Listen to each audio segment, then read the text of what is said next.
Kilala kita eh. Kilala kita. Benitez. Bobby Benitez, di ba? Opo, ma'am. Eh, bakit mong ginagawa to? Ano ka ba? Magnanakaw? Kidnapper? Scammer? Ano? None of the above, ma'am. Hindi na lang din po kasi ako makapaghintay ng iba pang opening. Kailangan ko po kasing tulungan yung mama ko. May ilang sessions pa po siya sa chemo eh. Tsaka nag-promise po ako sa sarili ko noon na makikita po ako niya mama na maging successful. Tulad nga po nung sinabi ko noon sa inyo sa interview. Alam niya po na matagal ko ng pangarap na makatrabaho kayo. Kaya ito po yung naisip kong paraan para mapansin niyo ako. Sorry po, ma'am. Sorry po. Sinungaling ka. Scammer, umalis ka na dito. Go! Please! Please.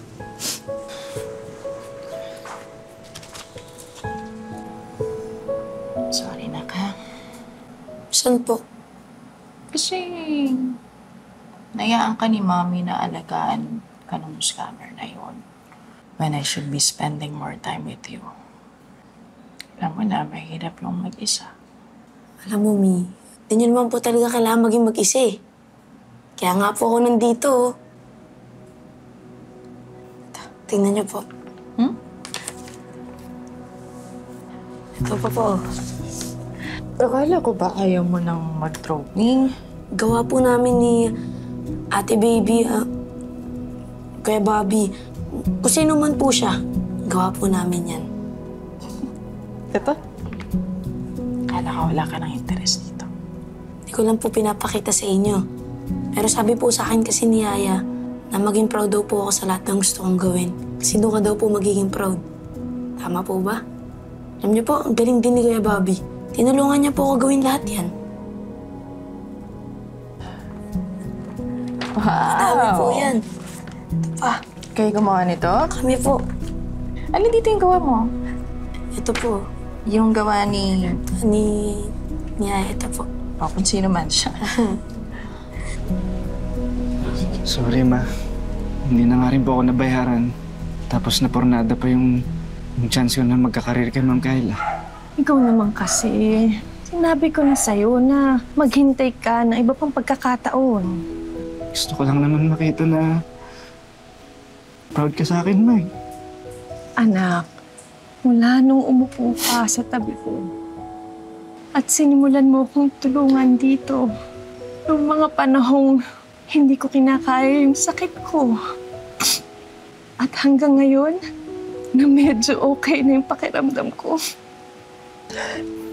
Nandito ka ulit sa tabi ko. Paulit-ulit kong sasabihin sa'yo, anak.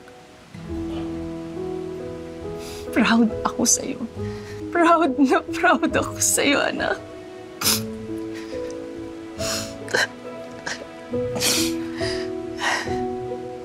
I love you, Ma.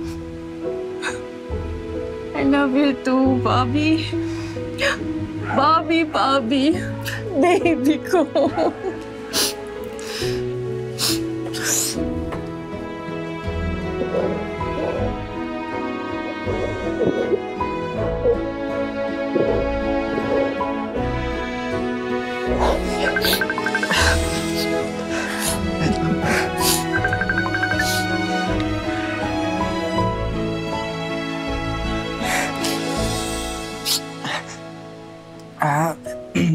Hello? Hello, Ma'am Kayla? Sige po. Okay po. Ano daw? Ma, tulungan mo ako, Ma. Tulungan mo ako. Anong gagawin natin? My name is Bobby. Bobby Benitez po. And you're applying for... Fashion assistant, kung may opening po kayo. Ito po yung samples ng design ko. Di na kailangan. Alam na namin ang mga kaya mong gawin.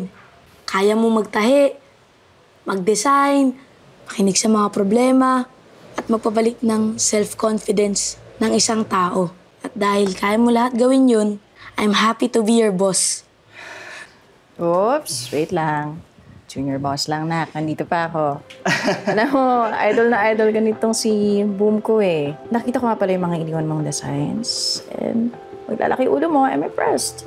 So, Mr. Bobby Benitez, would you take this second chance to work with us?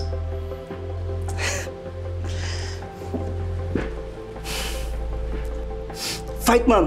Fight! Right! Wait lang. Walang sundukan kasi hindi ko na kayang maghanap pa ng ibang yaya. Please. Wala na. Thank you, ma'am. Thank you, boss. Ay, ito nga pala, ma'am. Ito. Ayan, ito sa mga... Ganda. Oh, wow! Yeah. Ito na ba yun? Ito yun, ma'am. Alam ko ito yung design natin. Let's go. Ito ba? Ito? Ito yung mami. namin, ma'am. Gawa Yes, namin yes, yan.